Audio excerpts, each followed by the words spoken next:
You're listening to a Life in Quebec podcast. For more, visit lifeinquebec.com. Hi, I'm Michael Bourguignon from Life in Quebec. Welcome to the second installment of Election Perspectives, a weekly conversation about the 2015 federal election campaign. Once again this week we have Colin Standish, a townships-based political observer and former Liberal Party candidate, to talk to us about what's been happening in this second week of the campaign. How are you doing today, Colin? Great, Michael. Thanks so much for having me. It's a pleasure to be here again. It's great to have you back. First of all, what, if anything, has really stood out for you in this week of the campaign? Yeah, no, that's a great question. And, we are sort of this midsummer campaign. And to be honest, week two has been a bit of a sleeper that it really started off with a bang last week that we really had the Governor General go, on the Sunday to the Governor General's residence. And then we had the previously scheduled debate, the McLean's debate, on the Thursday. But I find the second week things have kind of trailed off a little bit. So not so much in the media. We're seeing leaders going coast to coast to coast to a certain extent. But to be honest, an overarching theme for this week is more just sort of, people say the winter blues, but I think it was sort of the summer blues. So not as exciting as the first week, to be honest. Well, I think it could be argued that some eyes across the country have been more focused on the Mike Duffy trial. And I think with Nigel Wright's testimony sort of pushing the Prime Minister more and more, it probably has not been the best week for Stephen Harper. Can you give us a take on the trial itself, the Mike Duffy scandal, and what, if any, impact it's having on the campaign so far? Certainly, no, that's a great question, as I was referring more to what the parties were doing, but certainly the influence of the trial of Mike Duffy. So to put it in context for some of our viewers, that Mike Duffy is one of the senators that Mr. Harper himself, obviously the Vice Governor General, appointed to the upper chamber. So Mr. Harper said he would do Senate reform, would not appoint senators. Of course, he's actually appointed 59 senators to the Senate during his reign as Prime Minister. And now with Mike Duffy, it's really a question of this $90,000 check, but also a variety of other charges that I believe it's 31 charges have been leveled against Mike Duffy by the Crown. And it's quite incendiary. We had Mr. Harper's former Chief of Staff, Nigel Wright, testify this week. And as well, it seems Mr. Harper's not able to really clarify a lot of his statements about Mr. Wright's and his own influence in the Duffy affair. So we saw the emails came out, I think 450 pages, approximately 416 pages of emails came out, and some of them are quite incendiary. I would refer our viewers to the Huffington Post article that had 24 excerpts that are quite excoriating from those emails, as people have actually gone through them. But yes, in the campaign, it was sort of a sleeper of a week, but really now people are tuning back into the Mike Duffy trial. And I think as certain commentators, I believe Andrew Coyne, I believe Conor Black, have really said, this is the Harper regime on trial. Just as a decade ago, we had the Gomery Commission that really put the Liberal regime of Chrétien and to a certain extent Martin on trial. I think we're seeing the Harper regime on trial as well, and people are taking a very close look at this, because obviously criminal charges before a court of law under, these are people testifying under oath. It's going to be very interesting to see what comes out. At the same time, though, recent polls across Canada and Quebec show this being an ever tighter race. It's a three-way race, and there's not one sort of standout party at this point. Why do you think Canadians have not sort of given us a forerunner at this point? Yeah, no, that's an excellent observation. I was gonna actually say that about it. I think a real story there is that there's really a lack of a story with sort of a front runner or people going up and down. That I think Mr. Trudeau, there's an excellent article by Eric Grenier, and I would refer your readers to consult the CBC poll tracker or 308.com that sort of aggregates polls, and they really see things before other commentators do. They really look at underlying statistical analysis of polls. So there was an interesting article that sort of, I think Trudeau had a very strong performance in the debate, though I gave Elizabeth May, the star of the debate, the Green Party leader last week. Mr. Trudeau did a good job, and I think there was Corey Tenek quite condescendingly before said, if he shows up with his pants on, we'll all be impressed. And that the Conservatives have framed Mr. Trudeau, in such a negative light for the last few months that really he did do a good job. So we see that the Liberals have staunched sort of the stem, been able to staunch the bleeding that we saw. We saw the Liberals riding high in the polls for about the last 2 years, sort of front runner, very much so, but now they're in third place still. But I think, just to give our viewers a reminder, we have the NDP at about 32%, Conservatives about 31%, and then the Liberals about 27%. But really, Mr. Trudeau staunched the tide. And as well, we have the Bloc walked back in the game to a certain extent, up to 20%, but they sort of vacillated from 23% down to the mid-teens. So Mr. Duceppe gave them a bump. So it is a very good observation. It's a three-way race, but in Quebec it's obviously a four-way race as well. So it's interesting that the story is that we don't have anyone winning or losing. That's a story in itself, I think. Interesting. I think all of the parties have their own approach to the campaign. How would you characterize how they're portraying themselves? And again, this goes back to Canadian perspectives. Who, if any, of the candidates do you think is hitting the right notes with Canadians, and who is maybe out of tune with what Canadian and Quebec voters expect? Certainly, observations of the leaders and what they're projecting the Canadian public is critically important. That often voter intentions are centered around leadership. That the individual candidate, the sort of rule of thumb, looking at individual candidates, about 5 to 10%. If you have a star candidate, they can sort of swing that with their personal sway, or have someone has a very strong ground campaign. But it's considered very marginal that people really vote for the party. And I think increasingly the leader, that even though we don't vote directly, some people are surprised when I tell them this. The Prime Minister does not exist in our formal constitution. Go to our written constitution in Canada, find me the Prime Minister. It doesn't exist, right? We vote indirectly for members of Parliament, or we vote directly for members of Parliament that represent their constituencies, and they've decided over time to aggregate their concerns into parties, and that party has a leader, and then he becomes the Prime Minister, official opposition. But people increasingly look at the office of the Prime Minister, and it's become sort of Americanized in that respect of presidential races. But to go back, that's sort of the macro framework for what the Prime Minister and sort of politics works in this country.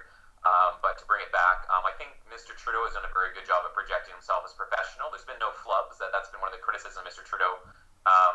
Not that I believe he's putting his foot in his mouth, that we often hear that in the media. I think we've seen Mr. Mulcair, he had his first press conference and he wouldn't take questions. That was sort of ridiculed by the media to a certain extent, or questioned why he would not take questions.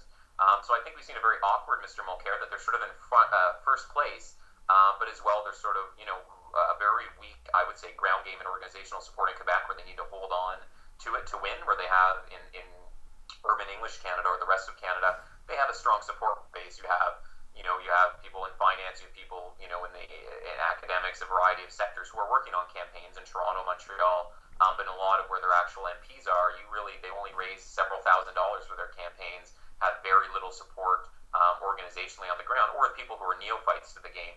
So to see if they can really hold on there will be interesting. And as well, I think Mr. Harper he seemed defensive in the first debate. I don't think we've seen any. Where's the policy for the Conservative Party? What are they proposing to Canadians, except for steady hand on the wheel? But, I would say that looking objectively at their economic performance, that's not necessarily true. So what is Mr. Harper really proposing to Canadians? I think we're seeing ideas coming out of the NDP and the Liberals, and certainly from the Green Party. So that's sort of my analysis. Trudeau has come out stronger than people expected. Mr. Mulcair, I find him a bit fidgety and nervous. I don't think he's projecting the confidence he needs to. And then I think Mr. Harper is very much on the defensive and not really proposing anything to Canadians. So that's sort of my analysis of what the three major leaders are doing. Well, now let's not forget we also have a fourth party involved. This was not directly related to the campaign, obviously, but what we saw in the media this weekend was a lot of attention on the wedding of Pierre-Carl Pelado, the provincial PQ leader, to Julie Snyder, his longtime partner. Bloc leader Gilles Duceppe was there, as were a lot of other prominent members of the separatist movement. How is the Bloc doing this week? Yeah, no, my apologies for excluding them before, and I shouldn't have. That they're obviously an important electoral choice in Quebec. So we see them, like I was saying, in the polls. They were, there was a bump for Mr. Duceppe coming back in down to the mid-teens. Now they're at about 20%. So, and there was sort of the biking tour with Pelado and Duceppe that I found a bit strange. So it seems like they're sort of buddying up. But yeah, no, there was, I believe, as you framed it before, there was this very glamorous wedding in the former, is where Université Laval was, down in the old city. It's very beautiful, and I've been there numerous times. I know exactly where he was married, and so slight bump in the polls, but I think that's more. That's going to be provincial politics, and that's one thing that's going to be very interesting in 3 years' time, in 2018. What's going to happen at the polls with an NDP government? That's something I've discussed a lot with the Sherbrooke Declaration, who would sort of recognize a third referendum vote if they're a majority or minority government. That's really going to put a referendum back on the table for Quebecers to have to think about for the next election. But Mr. Pelado, he does project confidence. He is considered a business leader. He's very high profile. Julie Snyder is a very beautiful wife, and I would also like to congratulate them on their marriage. It's wonderful that they are sort of, considered sort of Quebec royalty, certainly their celebrity status and their influence in Quebec society. But overall, I don't feel that this is, going to create any momentum for the Bloc or the separatist movement, except that they are back in the game. And one thing is how much vote transfers. I think this is going to be a big story of the election. Is just, you're going to see in parts of BC, if the Green Party's polling at, 10 to 30% in some ridings of Lower Mainland, that's going to influence whether the NDP or the Liberals actually win. And then the Bloc, depending how many votes they strip away from the NDP, or indeed if the NDP is actually able to reverse the tide, will that allow Liberals in? Will it allow Conservatives in? So that's going to be really a story of the election, particularly in Quebec. So we can talk a little bit about the polls perhaps a little bit later in the program, but it's quite fascinating to see how much people are eating each other's lunch and what that'll actually lead to on election day. Of course, in the 2011 election, the Bloc Québécois was virtually wiped off the political map, relegated to fringe party status, and the seat that Duceppe had held for over 20 years, he lost that as well. Realistically, do you think the party has any chance of resurrection, or did the so-called orange wave of the NDP wash it away for good? Yeah, no, it's certainly the Bloc versus the NDP in much of Quebec, certainly francophone or largely French-speaking Quebec, outside the island of Montreal, East Montreal, down through the townships along the St. Lawrence River up to Quebec City and even north of there. It's going to be fascinating to watch that. And I do think there's a chance for resurrection there. Not that I'm, as anyone who knows me, a Bloc Québécois supporter, but Mr. Duceppe certainly has a lot of political following. It's like, what if Chrétien came back to run the Liberals, or at least had an influence in the campaign? There are certain legendary political figures, and I think Mr. Duceppe is one of them. He is an excellent politician and has excellent intuition to understanding the psyche of Quebecers, though we saw he misstepped a lot last time when they did sort of jumeler, then they sort of twinned up with the PQ saying, you vote for both of us, anything's possible. They got a terrible shellacking in that election. So we'll see. That I think is going to be a fight for hearts and minds of Quebecers. But looking at the polls, that really, I'm not someone who really looks at the polling numbers, because they changed. And everyone was saying, how well the Liberals were doing several months ago. Well, that we saw a reversal in that. But I do look at the polls nearly on a daily basis, sometimes more than that, depending. But looking at 308.com, it's fascinating to see the regional dynamics. So really, I think there's a four-way race in Quebec. So it really, the Bloc and the NDP are sort of back on their heels. Certainly, the NDP has to fight against three parties in Montreal, the eastern townships, and other ridings, particularly in Western Quebec, with the Liberals. And then as well, you see the Bloc Quebec fighting them for French-speaking Quebec, and then you see the Conservatives really want from the Saguenay down to the Beauce are polling incredibly high in some of these ridings that Richmond, Arthabaska, and Drummond might even go Conservative, and these are ones that were targeted with, I think, Alan Reyes was the former mayor of Victoriaville, and so he's running there. You have Pascal Deary, who ran in Mount Royal for the nomination, lost, but then was parachuted in there as well. So you're going to see that can the NDP hold off three parties that really want to eat their lunch? And certainly to bring it back to the Bloc, the original question, yes, I think there is a chance for resurrection in much of French-speaking Quebec. So it's going to be one to watch, is how the NDP is going to be able to react to that three parties going for the same core constituencies. You said earlier that it has been a fairly quiet week. It will be interesting to see how things play out here in Quebec because we do have that fourth party that that does make things a bit more interesting. That said, Pierre Pelado and Julie Snyder, two very prominent Quebecers, were in the news this week. There wasn't much else going on. There was the Mike Duffy trial. That's pretty much been the week, but what do you see coming next? What do you think next week is going to hold for us in the election campaign? Certainly, thanks so much. And I think there's a few things I'm going to be looking at. Once again, I said the polling numbers. So really, I'm seeing imperceptible shifts. That you see the Conservatives doing very well, where they wanted to do well from the Saguenay down to the Beauce.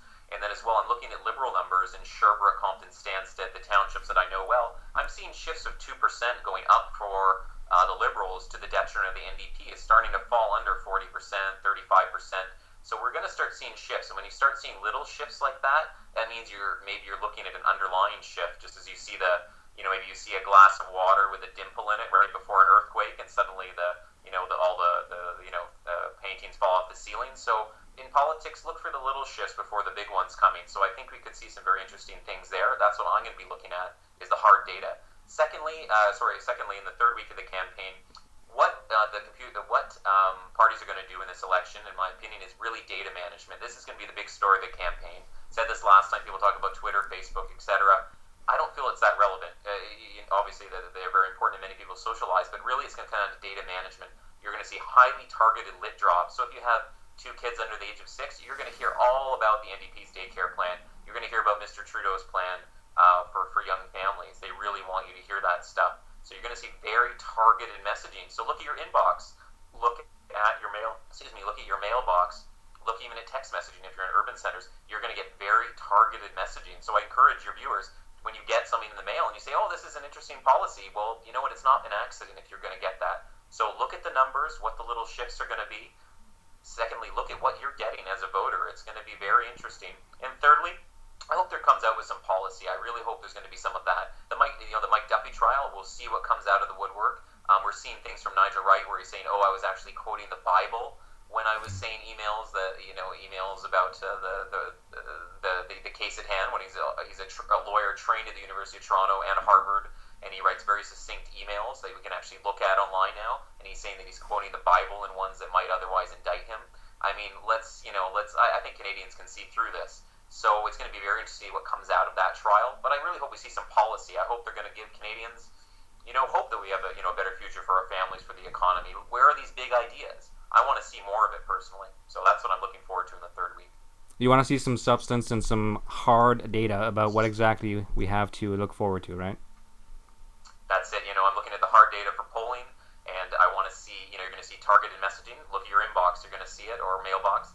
And then as well, Mike Duffy, let's see what's come out of there. But also I want to see some hard policies. How are you going to improve lives for Canadians? How are you going to change things? I really want to see that. I don't think Mr. Harper's offered anything, and the other parties are to a certain extent. But let's see some hard policies that are going to resonate with Canadians. Well, thanks very much for that, Colin. Maybe the leaders are watching and they'll follow up on that. Let's hope so. Thanks so much for having me, Michael. Thanks for your time. Take care. Thank you so much. And thank you very much for watching Election Perspectives with Life in Quebec. Thank you for listening to a Life in Quebec podcast. For more news, editorials, and opinion, visit lifeinquebec.com.